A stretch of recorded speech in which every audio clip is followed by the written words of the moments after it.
Thank you, Yeah. Luba. Thank you very much. Let's bring in the other guest speakers as well, and we'll spend the next 20, 30 minutes asking questions while Rob is getting them online. I want to kick off with a question for you, Luba. I wanted to ask you, as a curator, you work a lot with museums and festivals and so on. I wonder how their views have changed on AI and art in the last few years, and what they are doing in order to embrace these emerging technologies. Like, do you feel like they need to develop new skills as art institutions in order to support this sort of art practice? Yes, I think, as the field has kind of evolved over the past few years, I think maybe the museums and such institutions have moved away from the initial kind of skepticism and focus on kind of purely dystopian depictions of AI art to kind of, to including more nuanced portrayals.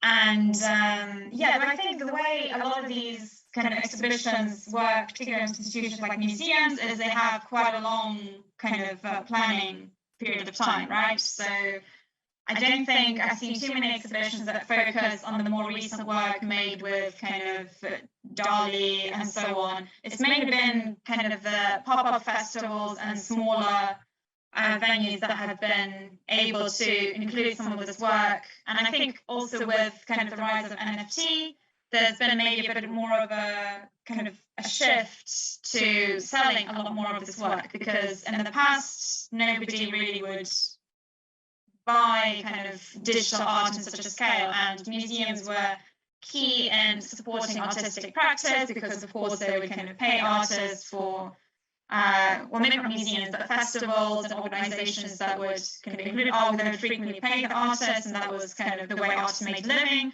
But now with NFTs, there's more of a focus on sales, so a lot more exhibitions are online and so on. I have a question for Memo from an audience member.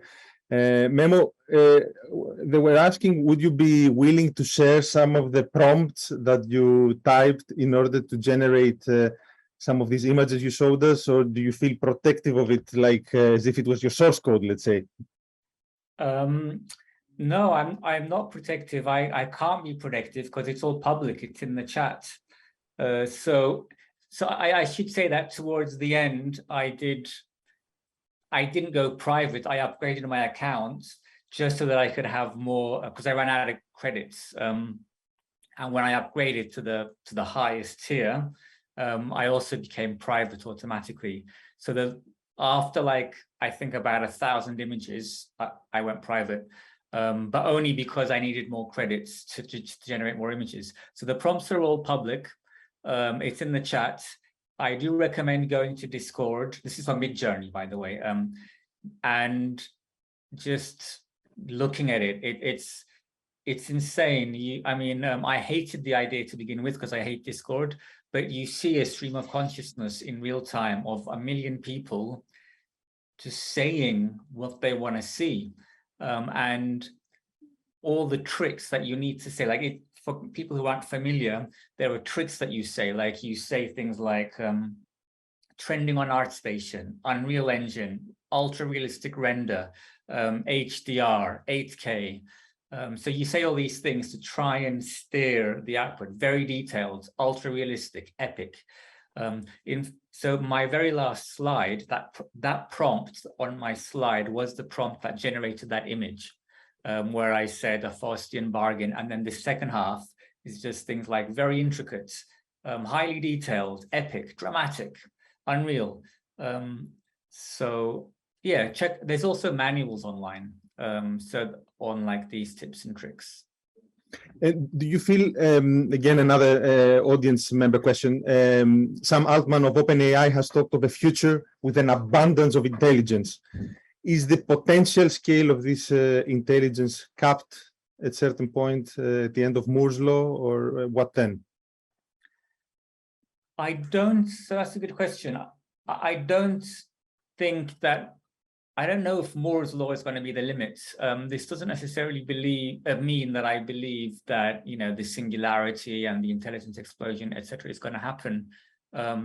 Obviously, Moore's law is a limit.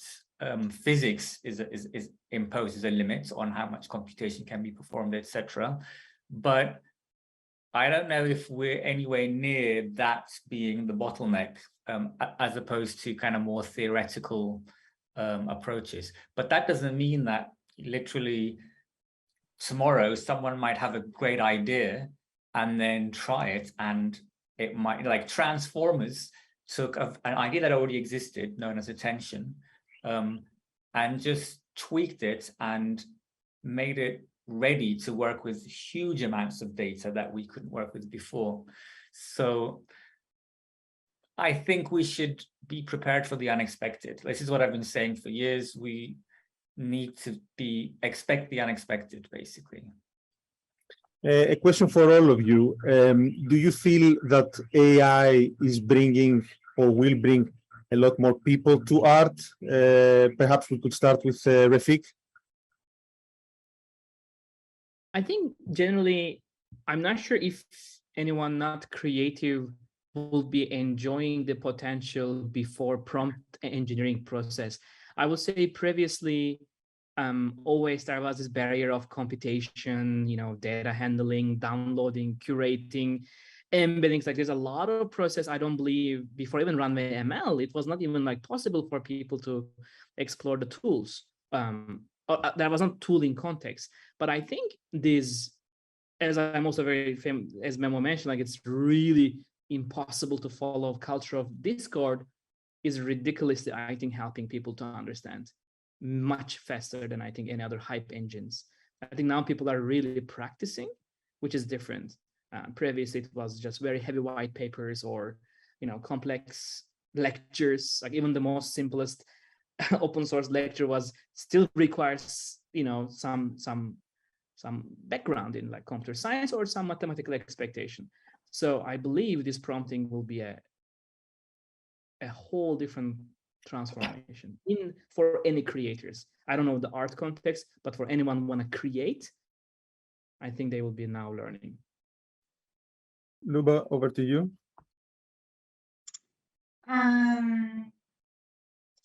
Yeah, so I also think like Refik, that now I think things have happened in the past couple of years that made it kind of really attractive for creators to work in the digital space and with AI, right? Because now you can kind of sell your work with NFTs, and a lot of these kind of AI systems really help to help you to make images that you can kind of continue to edit using some old school techniques to kind of make your style more individual. So hopefully this will mean that more artists are kind of following the developments in AI and kind of contributing to it. Though of course, now it's kind of much easier to get involved with the kind of AI art field by using some of these text image generators than it was kind of in the past, particularly in the days before. I think systems like Runway made it kind of really easy for artists to kind of generate images without much code. But do you feel that AI has the potential to bring more audience, like more consumers of art? And I'm not talking about the artists themselves, but do you feel that it has given a jolt to the art world in that sense? More consumers. I'm not sure. So certainly there are more creators, right? Whenever I try and kind of keep up with the field, there are so many kind of new names working with all these different tools. There are all these like Discord servers, lots of organizations that make curated drops. So there's certainly kind of a lot of creators in the space. And in terms of audiences, well, I guess some of the audiences would be those like creative types who are part of the community, who are following the works people are making, but yeah, I'm not sure about kind of the broader audiences. I have the feeling that a lot of people are excited about this technology and maybe they want to try it out and make work themselves. Yeah, that's my feeling. Memo? I agree with what's been said so far. I just want to add a few kind of important distinctions that this is why I changed my question. Yeah, but is it art? Who's the artist? Who's the author? Because art means different things. We have capital art with an A, which is the arts when we think of art world and the contemporary art fairs and things like that. But we also have artists who work in industry, in the film industry, 3D artists, 2D artists, layout artists. I used to be a game artist in a previous life 20 years ago. I used to be a 3D artist. And they're all called artists, and they call themselves artists. They think of themselves as artists. And I'm not making a value judgment at all here. I'm just acknowledging that every type of artist has different criteria for what makes them good in their field. And I also want to make a distinction between art, all of these kinds of art, and creativity, because creativity is not, or being creative is not in any way a domain of art. In fact, there's so much art, all kinds of art, which is not creative at all. A lot of my work as a 3D artist in the games industry wasn't creative at all.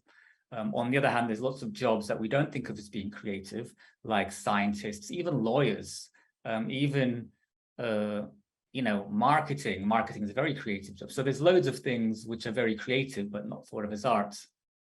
And all of these things are going to be hugely impacted by what's happening right now, because what we have is the simplest interface that we can think of, which is natural language. It's how we communicate with each other.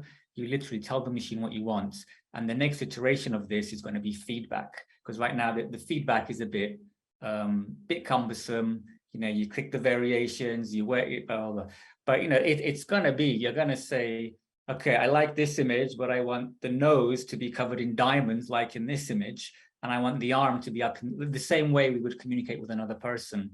And so I think not only will this bring more people into being creative, but realizing their creativity, because I know so many people who don't necessarily have the skills to produce something.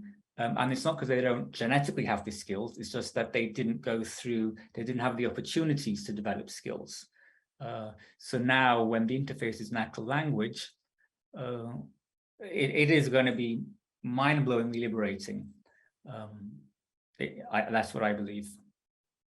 Let's switch a little bit to ethics, which I know, Memo, you have a particular interest in with regards to AI.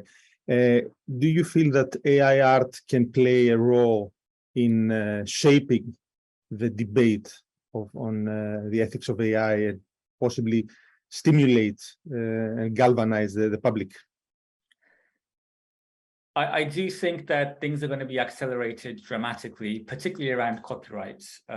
Like I've known for years that computer-generated images are rejected copyright because the humans not being involved.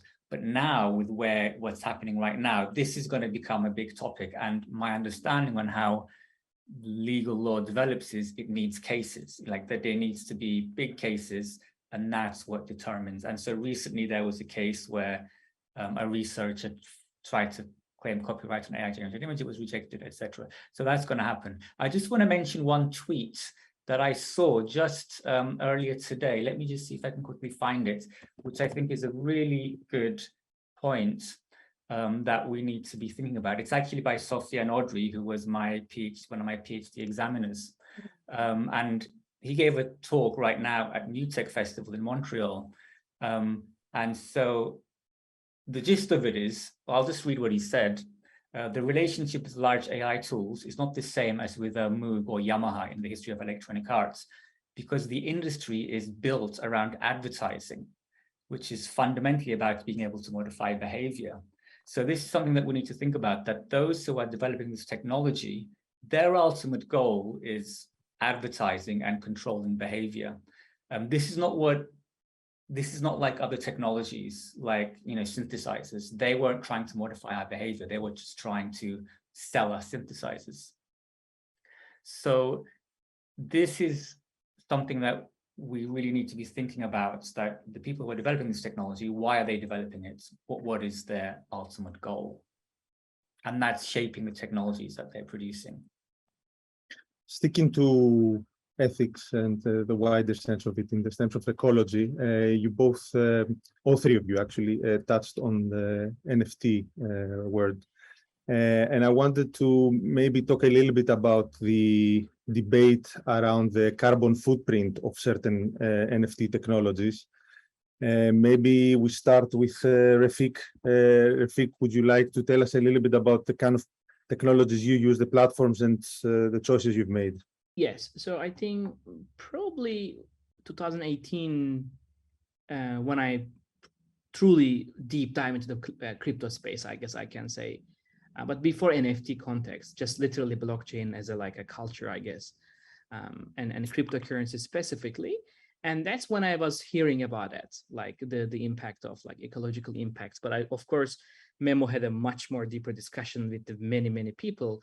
But to me, what was also inspiring from those debates was, I guess there was two options: practicing and doing and talking, versus like being far away, or the third option was boycotting. Because there was like three options somehow given by the debates and discussions.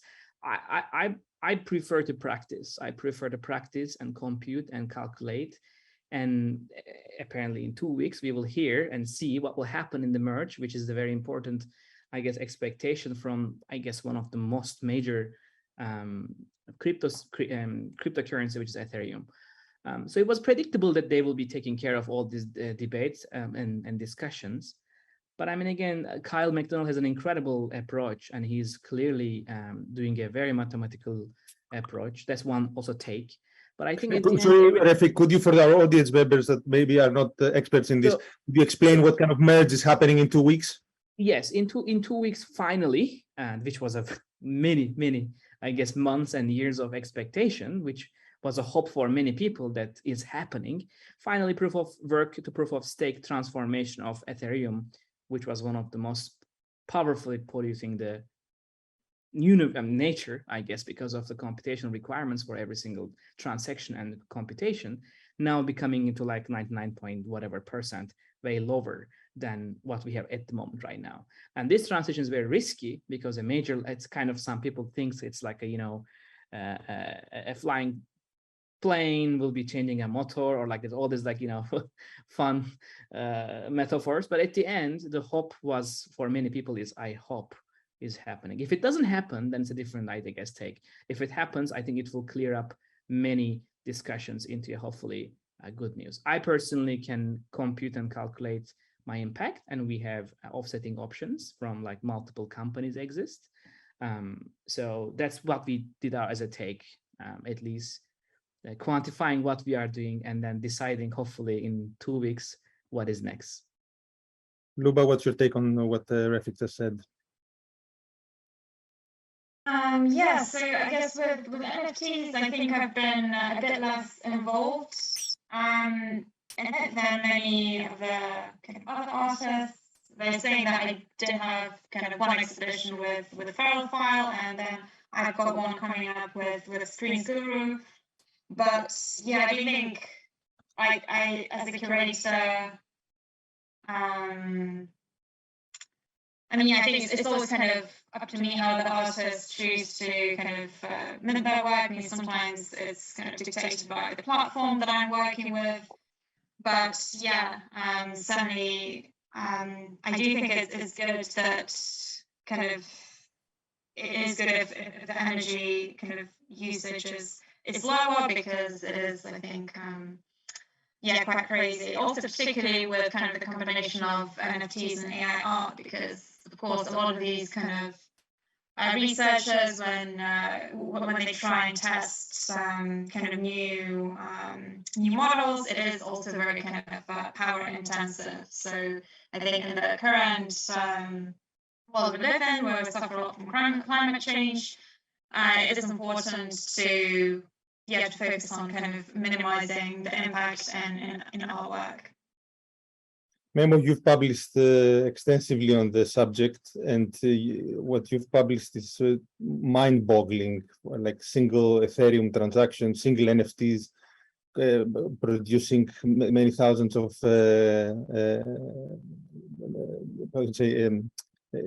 kilos of carbon dioxide. I was wondering what you would like to say about the matter.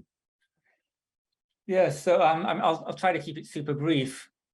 The merge is happening hopefully in a few weeks, as Rafik said, and even if it does go through, it was always, on the horizon. The horizon has been shifting for many years, but the key thing that I want to say regarding this is that it was never about individuals' own number of what their emissions are. And I try to explain this very clearly in my article regarding this. What this is really about is the message that we send businesses and ultimately to politicians. So what we collectively did as a result of this NFT boom, we as artists said, we don't care about, in my eyes, we said to businesses, we don't care about the environment.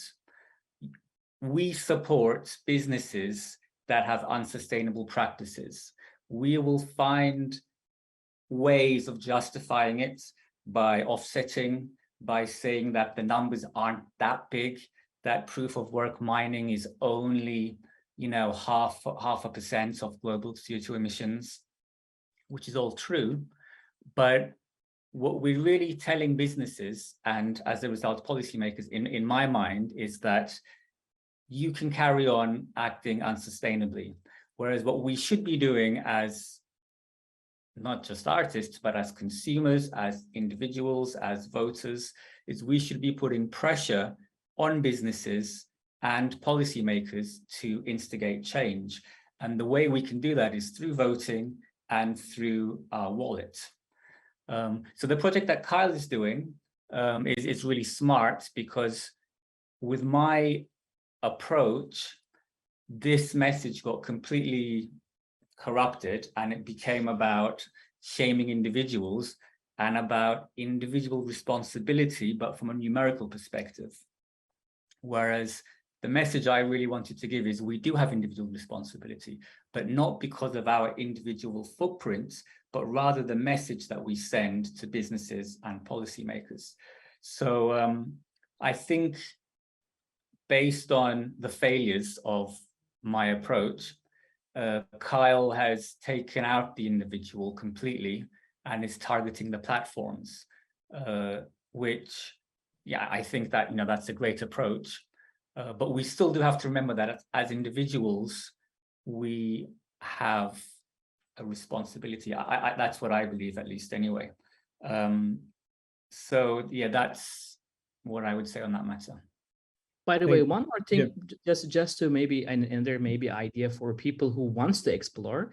What I personally try is really try different blockchains and their cultures. And I think each blockchain has their own beautiful culture. And it's really interesting to say, but it's really what it is. Like Tezos is what I think is an incredibly rich of incredible, people focus on generative art and like code-based mediums.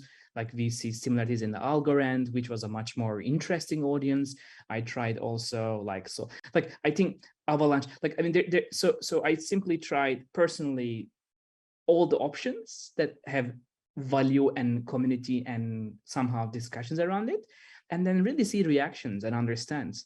I think it's really helped me a lot, like which community, which collectors, which artists, where they are, what they say. It's a beautiful experiment that really helped me a lot to understand. Rafik, let's stay with you and talk about your practice a little bit more. You came from architecture, and you've talked about the three pillars being concrete, steel, and glass.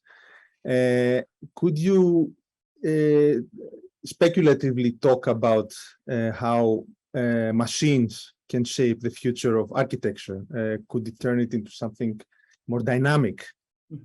By the way, I wish I studied architecture. I just admire architecture as a discipline and respect the medium as a canvas, as a mean of practice. But I was very fortunate at UCLA. Was very close to Tom Main, Greg Lynn, and Frank Gehry, and they had this amazing studying. They were doing this studio classes were open to many people. So that's how I just enjoy every week 2-3 times joining their discussions and understand. So, but I think the one profound change I saw in their experiments, not personally me, but the architects at the moment at UCLA, at SciArc, and AA, and many other like schools, that we saw that people explore a lot of like AI-based agents and their behaviors. I know at Zaha Hadid Architects or Zaha Code specifically, from the more practical perspective, they have been really like 5-6 years practicing experimenting, not necessarily creating the worlds in physical space, but for example, AI build friends who have been learning how to use, ML pipelines for 3D printing much stronger forms. Like, I think not necessarily designing spaces, but also building new ways of additive or subtractive, like printing techniques, or like, creating some ways of fabrication techniques applied, things I saw a lot. And I think at AA, like, many schools I know that I have been fortunate to become a jury members, I saw incredible game-based speculations. That was also very interesting. Agent-based thinking, that was really, really inspiring. And with our practical experiment with Patrick Schumacher specifically, I saw that they truly mastered the prompt engineering like in a couple of hours. I mean, how they interact with DALL-E was remarkable, and how they see their past, like 3 decades of like journey in that practice. And when I saw that their faces, how it's, speculating new forms, and you can see in their face, oh, like this is an incredible team member. It's not just an image making, like, or something like a 2-dimensional, creativity. I saw incredible reactions there. And one more thing may be very, very helpful for architect. Neri Oxman and many others, of course, practicing with remarkable materials.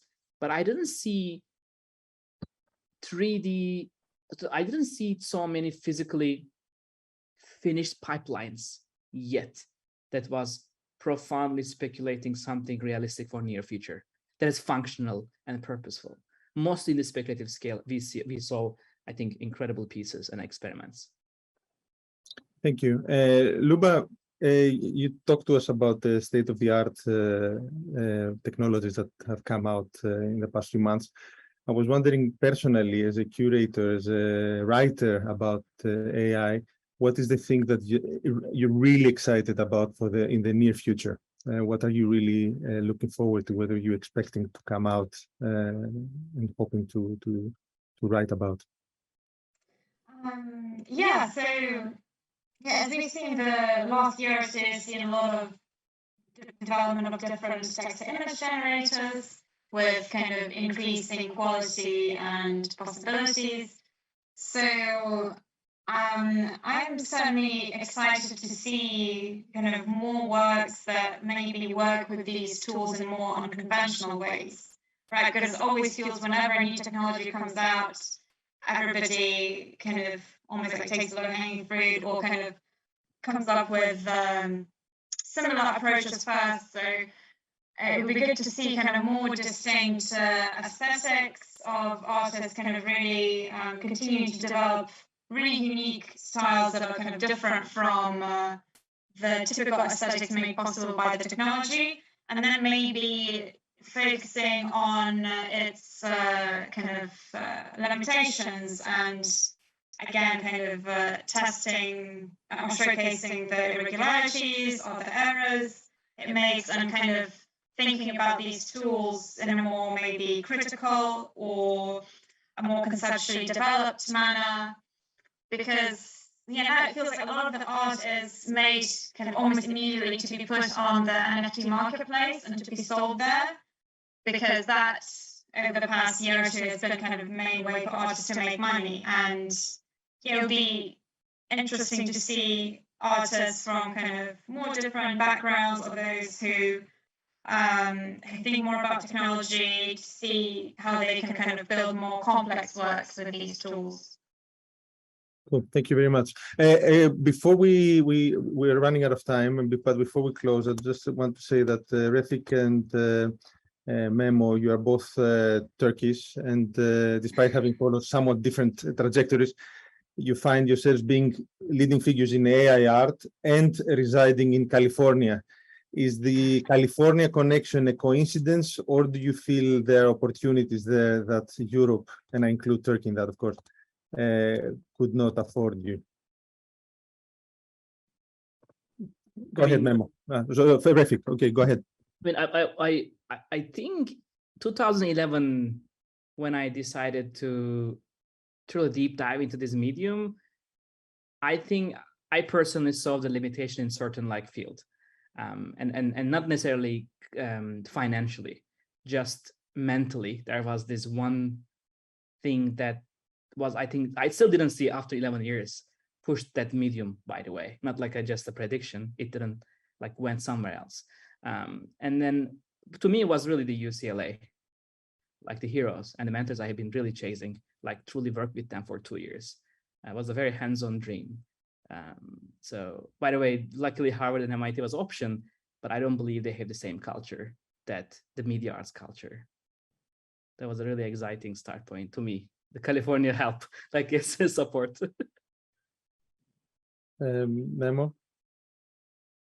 Well, so I mean, regarding California, my response is a bit more shallow compared to Refik's. For me, it's the weather. I mean, right now where I am, I'm from the Aegean coast. I've got the sea right there. I've got the mountains right there, and it's hot. And that's what I want. And California has it all. But there's many places in the world that has that. So I should add, so California has that, plus people, plus the minds. So here I am going to agree with Refik in that, I mean, the US has a very mixed bag of people. I won't go there, but there are some brilliant, you know, some of the best minds in the world are in the US, and some are in California. And I actually ended up being really lucky. I have a faculty position at UCSD in the visual arts department there. So it's not just the good weather and the mountains and the ocean, but it's all of that with some really, really wonderful minds. Refik quoted Lev Marovich earlier, who I believe is a UCSD, not anymore, yes, but was. Yeah. So, I mean, that explains the California thing. I mean, regarding AI, I mean, right now it's like everyone's getting into it. And Luba just said something I want to acknowledge that I really agree with, and I'm really curious about, is how much of the current AI push in what's happening right now is also fueled by NFTs, because there is an outlet and a motivation to type something in a GUI and then mint an NFT, and you know, maybe you only make 5 Tezos, but that's $10. And if you do that enough times, you know, you can get a few $100s a month. So I'm really curious about that connection. That doesn't mean that everybody who's working with prompt engineering is working like that. That's not what I'm suggesting, but I wonder what that ratio is. But me getting into AI, really, I mean, the roots is, I would even say the 90s. I started coding to make art in the 90s. And for me, my goal was always to get the computer to understand what it was I wanted. So in the 2000s, I was working with computer vision and sensors, the Wiimote and things like that, and signal processing. And all of that is trying to get meaningful information from the outside world, the environment, and the human user into the machine. And this is what's evolved into what we call AI now. So there was no cutoff point for me saying, oh, I should check out this AI. It's been a completely gradual process. You're muted. Thank you all very much for giving us your time and giving us participating in this panel discussion and for your wonderful presentations. We'll say goodbye at this point. We hope you'll stay on to watch the other speakers.